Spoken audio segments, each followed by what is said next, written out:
আপনি কি শুরু থেকে ফেস দেখেন না?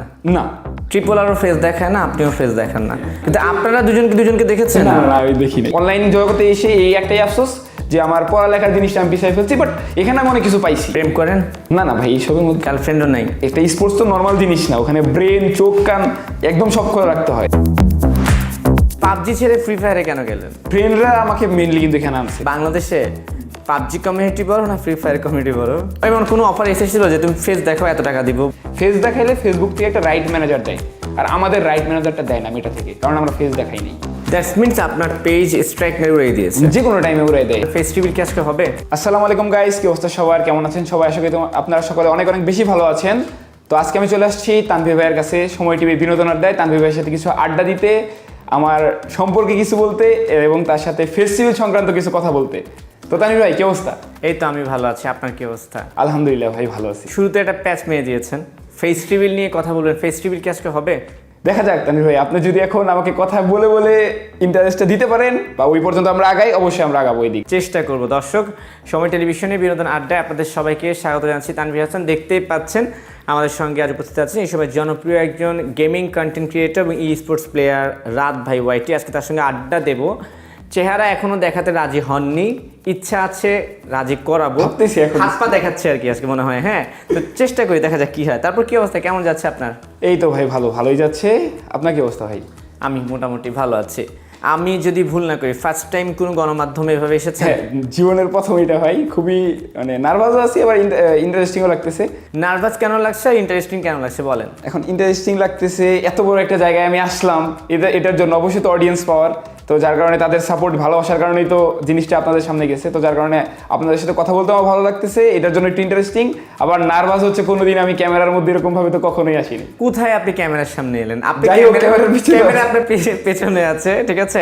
এই যে আমার ক্যারিয়ারে আমি যতজন ইন্টারভিউ নিয়েছি তার মধ্যে দুইজন লোক আমাকে খুব জ্বালিয়েছে। একজন হচ্ছে মিস্টার ট্রিপলার, আর এখন আমার সামনে বসে আছেন রাত ভাই ওয়াইটি, ঠিক আছে। আমি একটু জানতে চাই, আপনার নাম হচ্ছে রাত ভাই ওয়াইটি, কিন্তু আসলে আপনার আসল অরিজিনাল নাম কি? আমার অরিজিনাল নাম মোহাম্মদ রবিউল হুসাইন রাত। পড়াশোনা করছেন কোথায়? বর্তমানে শুধু ইউনিভার্সিটিটা বলি, আর কোনো ডিটেলসে আমি যাচ্ছি না। আচ্ছা, ঠিক আছে। ড্যাফোডিল ইন্টারন্যাশনাল ইউনিভার্সিটিতে আমি আছি। আপনি যে ইউনিভার্সিটিতে ক্লাস করেন, হ্যাঁ, আপনার আশপাশের ফ্রেন্ড সার্কেল কেউ জানে না? না, কেউই জানে না, একজনও জানে না। কিন্তু এমন কাউকে পেয়েছেন যাদের সঙ্গে আপনি হয়তো খেলেন গেমস, কিন্তু তারা আপনাকে চিনে কিন্তু জানে না যে এটা রাত ভাই? এরকম কয়েকজন আছে, বাট আমার ডিপার্টমেন্টে নেই, অন্য ডিপার্টমেন্টে আছে। আপনি দেখেছেন ওদেরকে? হ্যাঁ আমি দেখি। জানেন? আমি জানি যে ইনি আমাকে চিনে, বাট অনলাইনে চিনে, সামনাসামনি চিনে না। আচ্ছা, ঠিক আছে।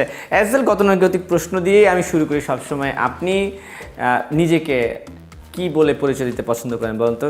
গেমিং কন্টেন্ট ক্রিয়েটর নাকি স্পোর্টস প্লেয়ার? আপাতত আমি বলবো কন্টেন্ট ক্রিয়েটর হিসেবে আমি নিজেকে পরিচয় দিই। Content creator, gaming content creator. আচ্ছা, ঠিক আছে। তো এই গেমিং কন্টেন্টের সঙ্গে কবে কিভাবে যুক্ত হলেন, একটু সেই গল্পগুলো?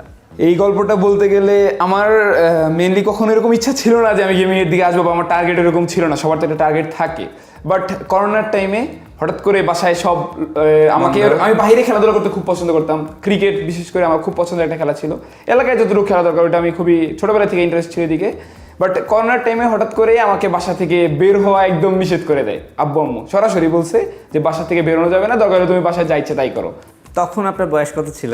তখন বয়সটাতে না যাই ছিল আর কি, যাই হোক। আচ্ছা, কিসে পড়াশোনা করতে? ওই পড়াশোনাতে আসলে তো চলে আসবে জিনিসটা। ও আচ্ছা, ঠিক আছে। ওইদিকে আপনি এটা বললেন না, এটা আসলে কিসে পড়াশোনা? না এটা আমি বলি, কি প্রাইভেসি রে ভাই। আচ্ছা, ঠিক আছে। যাই হোক, তো ওই টাইমে আমাকে স্কুল কলেজ যা ছিল সব অফ। এটুকু আইডিয়া দেই, কলেজের মতোই ছিলাম। এইটুকু কলেজ সব অফ? হ্যাঁ, কলেজে ছিল। ওই টাইমে সব অফ। এখন আমাকে বাসা থেকে বের হইতেও দিবে না বাবা মা, এন্ড আমার একটা ফোনও ছিল, এন্ড যার কারণে ওখানে আমি বসে বসে, ওই ফোন থাকলেও আমি নর্মাল অফলাইন গেমগুলো আমি টুকটাক এমনি খেলাধুলা ওরকম ছিলাম, বাট এতটা আমার অ্যাডিকশন বা ওই দিকে যে আকর্ষণ ওইরকম ছিল না। তো যার কারণে যখন অফ করে দেয় টোটালি, তখন ফ্রেন্ডরা তো টুকটাক কথাবার্তা হইতো মেসেঞ্জারে, ফেসবুকে। তো ওখান থেকে জানাজানি হয় যে একটা গেম আছে যেখানে কথা বলে গেমটা খেলা যায়। আচ্ছা, দেন ফার্স্টে আমি নামাইছি পাবজি। এটা সত্য কথা, নামে ওইটা আমি কয়েকদিন খেলছি, মানে একদম কম, ওরকম বেশি ঢোকা হয় নাই। নর্মালি মুভি টুভি বা অন্যান্য সময় দিয়ে আর কি পার করা হইতো, কারণ লকডাউনের টাইম, বাহিরেও কিছু করতেছি না, পড়ালেখাও নাই। তো তারপরে আস্তে আস্তে আবার ফ্রেন্ডরা দেখি তারা খেলা শুরু করলো ফ্রি ফায়ার। তো ওই টাইমে আমার আর কি জিনিসটা ফ্রি ফায়ারের দিকে ঢোকা, অ্যান্ড টুকটাক কয়েকদিন খেলে ভালোই লাগলো, কথাবার্তা সবার সাথে লাইভে কথা বলা যায়, মারামারি করা যায়, এইটুকুতেই মেন আমার আকর্ষণটা ছিল ওইদিকে। তো কথা বলতে বলতে এক টাইমে দেখা গেল যে সব অফ, গেম তো চলতেছে। আর আমার একটা জিনিস, আমার লাইফে সবসময় একটা জিনিস টার্গেট থাকে, আমি যা করব ওখানে যেন জিনিসটা ফুললি মনোযোগ দিয়ে করা হয়, তাতে আমি যাই করি। আমি দুষ্টামি করলে মনোযোগ দিয়ে করবো, খেলাধুলাও যেটা করি সব কিছুতে মনোযোগ। আমার কখনো মানে এখানে আমি হেরে যাবো এরকম কোনো ইচ্ছা আমার থাকে না। এখানে আমি ঢুকছি, এটাতে আমি একদম টপেই থাকবো, এরকম আমার একটা টার্গেট ছিল। তো ওই গেমের ভিতরে কিন্তু সবগুলো গেম একটা র্যাঙ্কিং থাকে, ভালো খেললে বা ভালো স্কোর করলে লিডার বোর্ডে থাকে। তো ওই টাইমে একটা লিডার বোর্ড, যেটা আর কি তখন তো আর কি বাংলাদেশ ইন্ডিয়া একসাথে ছিল মানে সার্ভারটা, তো ওখানে দেখতাম ইন্ডিয়ার বেশিরভাগ ইয়ারাই আর কি টপে যাচ্ছে ইন্ডিয়া থেকে। বাংলাদেশ থেকে খুবই কম যাইতো, 100টা শো করতো নাম্বার, ওখানে কয়েকজনকে শো করতো, মেবি বাংলাদেশ থেকে 10টা থাকতো হাইস্ট, তাও 1 2 3 ভিতরে থাকতে পারতাম, টপ 100-এ থাকে, টপ 100। তো ওইটা দেখে আমার আস্তে আস্তে ওই র্যাঙ্ক পুশ যেটাকে বলে ফ্রি ফায়ারের ভাষায় সবাই জানবে, ওইটার দিকে আমার আকর্ষণটা হয় যে আমি ওই লিডার বোর্ডে উঠবো। তো আস্তে আস্তে উঠতে উঠতে এমন একটা পর্যায়ে চলে আসে, প্রথমে আমি ওই অ্যাচিভমেন্টটা প্রথমে 100 না টার্গেট রাখি যে না ওইটার যে একটা স্কোর বলে গ্র্যান্ড মাস্টার, ওই পর্যন্ত আমি যাই। তো 1 2 বার যাওয়ার পরে নিজের মধ্যে একটা আকর্ষণ চলে আসে যে না আমিও পারবো, এটার উপরে যে মানে 100-এর ভিতরে আমি ঢুকতে পারবো। তো ওই ফার্স্ট ওই লকডাউনের টাইমে একবার আমি 100-এর ভিতরে ঢুকি, দেন ওখান থেকে আমি ঢুকে অন্যান্য যে প্লেয়ারগুলো ছিল লাস্টের দিকে গিয়ে অনেক হার্ড হয়ে যেত একটা নির্দিষ্ট স্কোর পর। তো ওই হার্ডটা আমি মোটামুটি ভালোই পার করতে পারতাম, বা ওইটা আমার ভিতরে চলে আসছিল। অ্যান্ড এরকম করতে করতে এই 2 মাস পর পর সিজন ডাউন হইতো। প্রথম 2 3 মাস ওই 100-এর ভিতরে ঢুকে 50 40 এরকম করেছিলাম। তারপর হঠাৎ করে একদম টপ 10, টপ 1, টপ 2 অ্যান্ড বাংলাদেশের মধ্যে টপ 1। আপনি কি প্রথম ছিলেন নাকি বাংলাদেশের মধ্যে? বাংলাদেশের মধ্যে প্রথম বলতে ওই টাইমে যে আমার যে খেলার টাইমটা চলতেছিল তখন হাইস্ট স্কোর বা উপরের দিকে সর্বোচ্চ উঠা ওইটা আমি উঠছি লাস্ট পর্যন্ত যে থাকে একটা স্কোরের রেকর্ড যে থাকে, সেখান থেকে গেমিং কন্টেন্ট সেখান থেকেই কন্টেন্ট ক্রিয়েটিং এর দিকেও তবুও আমার ইচ্ছা ছিল না, আমার ওই গেমের মধ্যে ছিল। বাট তখন যখন আমাকে সবাই চেনা শুরু করলো, জানা শুরু করলো, তখন আবার অনেক ফেক ভার্সন বেরোচ্ছিল আমার, মানে আমার নামটা কপি করে হ্যাঁ এরকম। বা আবার একটা জিনিস আমার মনে লাগতো, এটা হচ্ছে ইন্ডিয়ান বেশিরভাগ মানুষ, আমার নাম ছিল রাত ভাই অনলাইন মানে গেমের নেম। তো যার কারণে ওরা আর কি জিনিসটা ভাবতো রাত ভাই এটা মেবি ইন্ডিয়ারই, কেউ জানতো না যে আমি বাংলাদেশি। তো এই কারণে জিনিসটা ওইভাবে আমার উঠে আসছে। অ্যান্ড আস্তে আস্তে ওইটা আমার জানাইতে ইচ্ছা করছে যে আমি বাংলাদেশি। অ্যান্ড আমার এলাকার কিছু বড় ভাই ছিল, তারা আবার এই সব সম্পর্কে জানতো, অনেক সিনিয়র ছিল, তারা আমাকে খুবই প্রেশার দিত যে তোকে এতজন চিনতেছে, তুই কন্টেন্ট বানানো শুরু কর ইউটিউবে, তোকে তো অনেক ফ্যান ফলোয়ার আছে, তোর অনেক ভিউজ হবে, এই সেই এভাবে একটা আইডিয়া দিছে। এই জন্যই আস্তে আস্তে আসা। ফ্রি ফায়ারের সঙ্গে পাবজির তো বেশ একটা দ্বন্দ্ব আছে মনে হয় একটু, না? হ্যাঁ মোটামুটি আছে, আমি ওই চোখে দেখি না। আপনি দেখেন না, কিন্তু আমি মানে কমেন্ট বক্সে দেখি যে এখন মানুষের তো অনেক মনোভাব থাকে। এই প্রশ্নটা আমি তুলতাম না। আপনার শুরু হয়েছে পাবজি দিয়ে, আপনি ছেড়ে ফ্রি ফায়ারে গেছেন, পাবজি ছেড়ে ফ্রি ফায়ারে কেন গেলেন? ওই টাইমে মেন হচ্ছে ফ্রেন্ডরা আমাকে মেনলি কিন্তু এখানে আনছে, কারণ ফ্রেন্ডের সাথে আমি একসাথে ক্রিকেট খেলতাম। পাবজি থেকে ফ্রি ফায়ার সঙ্গদোষে বলতে তারা ওখানে খেলে মজা পাচ্ছিল, দুইটাই খেলছে, আমারও কেমন যেন ওইটাতে একটা ইন্টারেস্ট হয়ে গেল। এখন জানি না কেন, বাট হয়ে গেছে আর কি। হয়ে গেছে, হ্যাঁ। এখন আর পাবজি খেলেন না? না মন টানে পাবজি থেকে একটু? মন টানে বলতে 21-এর মিডলেও কয়েকদিন খেলে একটু টেস্ট করছি যে এটার দিকে এত হয়ে গেছে, এটাতে একটু খেলে দেখি কেমন লাগে।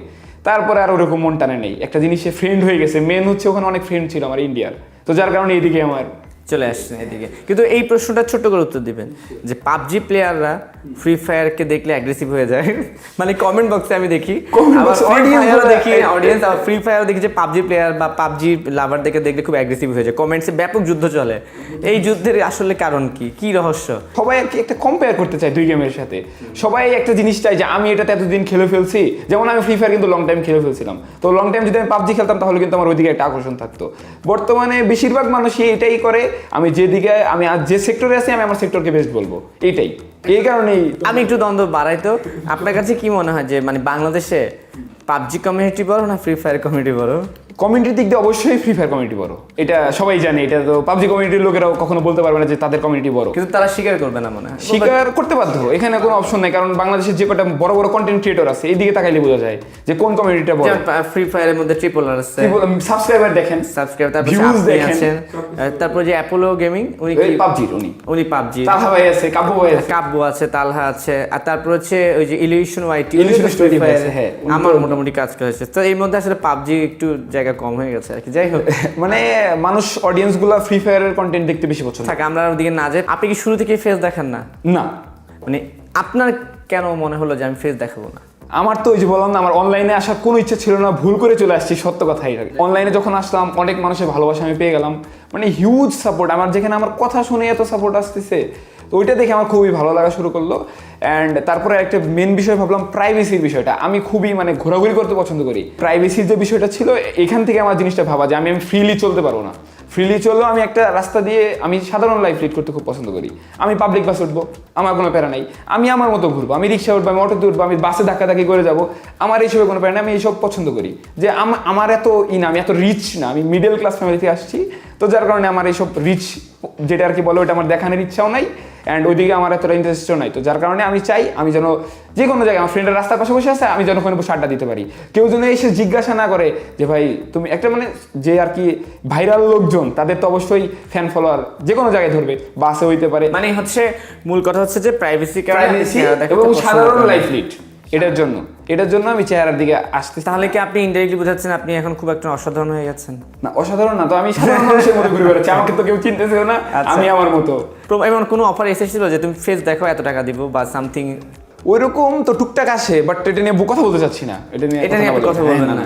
আজকে তো অবশ্যই অফার। আজকে কি মানে ট্রিপল আর তো মানুষ মনে জীবনের সাথে একটা আঙ্গুল দেখেছে, আপনার কি কি দেখেছে?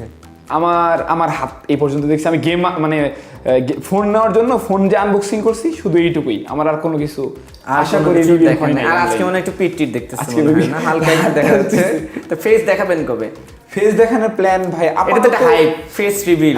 আপনি কবে হাইপ তুলবেন বলেন? আপনি বলেছেন যে আপনাকে মোটিভেশন করতে, আমি চাই আপনাকে আজকে। এখন আমি বলছিলাম একটা কথা, স্পোর্টস যেহেতু আমি এখন প্রফেশনালি ইউটিউবারের পাশাপাশি স্পোর্টস প্লেয়ারও আমার টিম আছে, ওইদিকে আমার একটা ফোকাস আছে, আমি অনেক কিছু করার চেষ্টা করতেছি, পাবলিকের ভালোবাসার সাপোর্ট আছে। তো যার কারণে আমি ভাবতেছি যদি আমরা আমাদের বড় বড় কিছু টুর্নামেন্ট আসে, পুরোপুরি বাংলাদেশে একদম গ্যারান্টেড গেমটা আনবেন থাকে, তারপরে আমরা এটা নিয়ে ভাববো যে না, যেহেতু আমি স্পোর্টস প্লেয়ার তো ফেস হাইড করে কখনো ওরকম কিছু করা যাবে না, বা দেশের বাইরেও আমি যেতে পারবো না। মানে এই বিষয় নিয়ে তার আমি কথা বলতাম, তার মানে হচ্ছে যে রাত ভাইয়ের ফেস রিভিল করার ইচ্ছা আছে, হালকা পাতলা ধরে নেন আছে, যদি ওই সেক্টরটায় আমি একদম প্রপার ঢুকে যাই। আজকে একটু চাপা চুপা দেখা দেন। না ভাই, না ভাই, আচ্ছা দেখি, আমি আপনি বলছেন মোটিভেশন করতে, এই জন্য আমি আপনাকে উৎসাহ দিচ্ছি যে চাপা চুপা দেখানোর ট্রাই করানো যায় কিনা।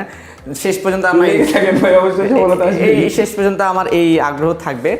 টুর্নামেন্টের কথা বলছিলেন, আমি যদি ভুল না করি শুক্রবারই তো ফ্রি ফায়ার একটা বড় টুর্নামেন্টের অফিশিয়াল টুর্নামেন্ট আসছিল 4 বছর পর। 60 লক্ষ টাকা হচ্ছে প্রাইজ মানি ছিল, এবং যারা উইনার হয়েছে তারা স্পোর্টস ওয়ার্ল্ড কাপে যাবে, রিয়াদ চলে যাবে, সৌদি আরব রিয়াদ চলে যাবে। তো বাংলাদেশে তো ফ্রি ফায়ার তো এখনো ফুললি আনবেন হয়নি, বা অফিশিয়াল ভাবে কোনো নিউজ বাংলাদেশ থেকে আসে না, আমাদের গেম থেকেও আসে নাই, কিন্তু টুর্নামেন্ট কিন্তু শুরু হয়ে গেছে। টুর্নামেন্ট চলতেছে আর কি। পাবজি যেহেতু অফিশিয়াল ভাবে আসছে, এখন ওই যুবদে চলতেছে। এখন এটা নিয়ে আমি কোনো শিওর নিউজ আমিও জানি না, কিন্তু টুর্নামেন্ট চলছে আর কি। আপনার আসলে বাংলাদেশে ফ্রি ফায়ার আর এরপর আর কি কি টুর্নামেন্ট আছে? এমনি তো লোকাল টুর্নামেন্ট অল টাইম চলতেই থাকে, বাট অফিশিয়াল ভাবে টুর্নামেন্ট তো রিসেন্ট এই বছর অনেকগুলো আসলো। শুরুতে কন্টেন্ট ক্রিয়েটরদের নিয়েছিল, টপ 12 জন বাংলাদেশের content creator, road to Glory, ওইটা হইলো। এখন হচ্ছে আবার একটা হয়ে গেল গত শুক্রবার, ওটা ছিল হচ্ছে FFBC free fire Bangladesh championship. এখন এখানের পরে আশা করতেছি আসবে, বাট ওরকম কোনো নিউজ হয় নাই। বাট এই যে এখানে যারা চ্যাম্পিয়ন হয়ে গেছে, এদের তো ভাই স্পোর্টস ওয়ার্ল্ড কাপ কপাল তো খুলে গেছে অলরেডি। এখানে চ্যাম্পিয়ন প্রাইজ 20 লাখ টাকা। এই দিকে দেখলে হবে না, ওখানে আবার যারা গেছে, যারা বলে গেম দিয়ে কিছু হয় না, তাদের জন্য এই কথাটা। রিয়াদে যাবে কিছুদিন পরেই, ওখানে হবে স্পোর্টস ওয়ার্ল্ড কাপ। ওইটার প্রাইস পুল আমি মেবি শুনছিলাম এই 7 কোটি টাকা। ওখান থেকে যদি আবার কোয়ালিফাই করতে পারে, তারপরে তো আবার ফ্রি ফায়ারের যে ওয়ার্ল্ড কাপ, ওখানে তো প্রাইস পুলের হিসাব তো ভাই আমি কখনো করি না, ওটা কোটির উপরে। আফসোস বলতে এখানে একটা আফসোস অবশ্যই থাকবে। আমার টিম আমি এখানে রেডি করছিলাম, বাট আপনার টিম নিয়ে কথা বলবেন। হ্যাঁ, এখানেও রেডি ছিল, বাট ওইরকম ভাবে মেন প্ল্যানিং যে আমি টিমে অল টাইম খেলি, অন্যান্য কন্টেন্ট ক্রিয়েটর টিমের সাথে তোরা জড়িত থাকে না। আমি আমার টিমের একদম IGL লিডার, সব টিমের সাথে আমার জড়িততা। তো যার কারণে ওরকম আমি এই টুর্নামেন্টের প্রাইভেসি ফেস্টিভ্যাল ছাড়া অফিসিয়াল টুর্নামেন্ট ইউটিউবের এগুলো খেলা যায়, বাট এটাতে কোনো রুলস ছিল। আপনার টিমের যে মেম্বাররা আছে ওরা আপনাকে বকাঝকা করে না যে ভাই আপনার জন্য? আমার টিমেও কন্টেন্ট ক্রিয়েটর ভাই সবাই বেশিরভাগ। না মানে বললাম যে ওনারা আপনাকে মানে ইয়া করে না, প্রেসার দেয় না, আপনি চেহারা দেখেন না বলে আমরা টুর্নামেন্ট ওইরকম জিনিসটা হচ্ছে। গেম তো অনেকদিন পর টুর্নামেন্ট আসলো, এখন এই টিমটা যখন ওই জায়গায় যাবে, ওই জায়গায় পারফরমেন্স করবে, পুরা বাংলাদেশ দেখবে, তখন কিন্তু জিনিসটা অটোমেটিক যারা হেড করতো গেমটাকে তাদেরও কিন্তু এখানে একটা আকর্ষণ আসবে যে না, এই গেমটা আমি খেলছি, এটাতে একটা ফিউচার হয়, বা এটাতে ভালো খেললে অবশ্যই একটা স্পোর্টস তো নর্মাল জিনিস না, ওখানে ব্রেন, চোখ, কান একদম সব খোলা রাখতে হয়। তো ওইরকম যখন তাদের মাথায় আইডিয়া আসবে, তখন অবশ্যই তারা স্পোর্টসের দিকে আগাবে।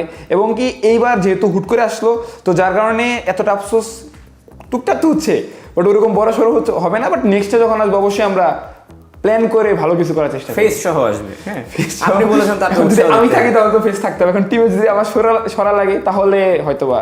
এখন আপনার টিম নিয়ে কিছু জানতে চাই, বলেন টিম, আপনার একটা টিম আছে ফ্রি ফায়ার। হ্যাঁ, টিমটা মেন হচ্ছে আমার এখন এখানে একটা কথা বলি, ফ্রি ফায়ার দুইটা সেক্টর আছে, একটা হচ্ছে র্যাঙ্ক পুশ সেক্টর আর একটা হচ্ছে এই টুর্নামেন্ট সেক্টর। স্পোর্টস প্লেয়ার থাকে আলাদা, র্যাঙ্ক পুশ হচ্ছে গেমের ভিতরে টপ লিডারবোর্ড পুশ করবে, আর টুর্নামেন্টটা হচ্ছে পুরা টিম আলাদা আলাদা হয়ে এখান থেকে টপে যাবে, তারপরে এটা জিনিসটা বাইরে যায়। তো বুঝতে পারছেন বিষয়টা। তো আমরা ছিলাম র্যাঙ্ক পুশ সেক্টর, এই যে বললাম শুরুতে র্যাঙ্ক পুশে আমি ঢুকছিলাম। তো ওই লিডার বোর্ডে আমরা টপ করতে করতে এক সময় নামই দিয়ে দিই, আমার নাম বাংলাদেশ টপ 1, এবং আমার সাথে যারা খেলে সবার একটা টিম হয়ে যায়, মানে আমাদের টিম মূলত মেকটা আমারই করা বাংলাদেশ টপ 1 টিম। তো এখান থেকে হতে হতে দেন যখন দেখি যে টুর্নামেন্টে টুকটাক হাইপ চলতেছে বা গেমের মাঝখানে মেবি 23 সালের শুরুতে একদমই মোটামুটি গেমটা একদম বসে গেছিলো, মোটামুটি আপনারা তো জানেনই, একদমই বসে গেছিলো। ফ্রি ফায়ারের যাদের ভিউজ ছিল মিলিয়ন মিলিয়ন, মানে ব্যানটা করে দেওয়ার পর তারপরে কিন্তু ভিউজগুলো ডাউন খাইতে থাকে। বাট আমার ভিউজটা শুরু থেকে এভারেজ ছিল, এখনও মোটামুটি বাংলাদেশের মধ্যে হাইস্ট ভিউজ হয়, এটা সবাই জানে, সবাই বলে আর কি, আমারই হচ্ছে, মানুষ পছন্দ করতেছে আমাকে। তো যার কারণে ওই টাইমে আমার মাথায় আসে এই গেমটা দিয়ে যদি আমি এই র্যাঙ্ক পুশি করতে এটা দিয়ে তো আমার যা লাভ হয়, প্রফিট হয়, ওটা আমি কাজ করতেছি, আমি পাচ্ছি। বাট যারা দেখতেছে বিনোদনের পাশাপাশি তো তাদের তো এই গেমের পিছনে একটা আকর্ষণ থাকা দরকার, বা ওটা তো স্পোর্টস অবশ্যই। ওই র্যাঙ্ক পুশ করে তো কোনো লাভ হচ্ছে না, বা ওখান থেকে তো তারা কোনো বেনিফিটও পাচ্ছে না, শুধু নামটাই হচ্ছে, পুরো সময়ও নষ্ট, সব নষ্ট। তো তারপরে আমার মাথায় শুধু ঘুরতে থাকে যে এই কন্টেন্ট থেকে কীভাবে একটু সাইড হয়ে পাবলিককে ভালো কিছু দেওয়া যায়। বিনোদন তো পাবে, আমার যে কোনো কন্টেন্টেই আমার মানে বিনোদনের জন্য বেশি পছন্দ করে। তো এরকম চলতে চলতে এক সময় আমার মাথায় এই টুর্নামেন্টের সেক্টরটা আসে। আমি এদিকে হালকা পাতলা আসি, কয়েকজন ইউটিউবারদের নিয়ে টুর্নামেন্টটা করানো হয়, যেন ইউটিউবাররা এদিকে আকর্ষণ হইলেই অবশ্যই অডিয়েন্সরাও আসবে। তো তারপরে যখন কয়েকজনকে আনা হয়, আমরাও যাই। তো যাওয়ার পরে এখানে সবাই তো ভাবছে আমরা ওই অন্য সেক্টরে আছি, এখানে তো আর ওরকম পারফরমেন্স করতে পারবো না।